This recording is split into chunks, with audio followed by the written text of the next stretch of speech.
Hello guys, welcome back to the channel. My name is Amos from Acoustics. So this video is about acoustic treatment of a small home studio from the ground up, as requested by one of my viewers who was so eager just to see how the process goes from the design stage to the building stage to the installation and the measurements and most importantly the comparison between the treated and untreated room in terms of frequency curves.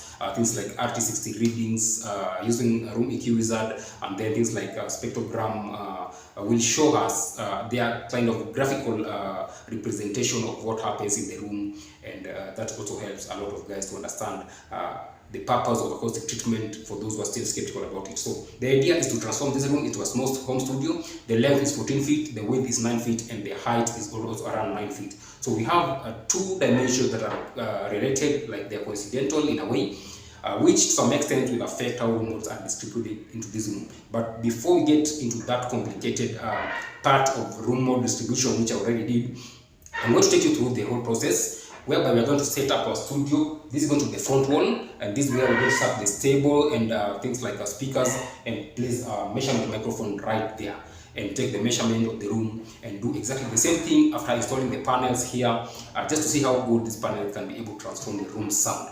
So the kind of panels that we want to use here are broadband absorbers made of rock wool. Some are made of mineral wool, and the thicker ones are made of mineral wool, glass wool, and then the thinner ones are made of rock wool.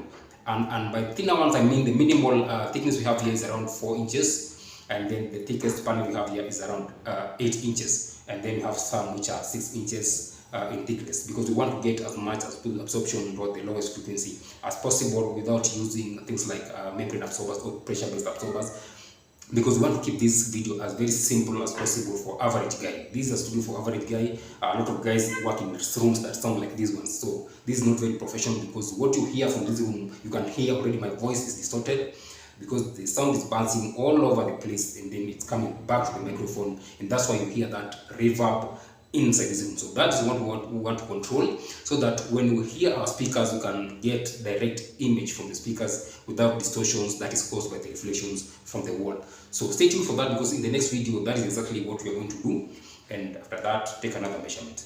Thank you for watching. Like, share, and subscribe.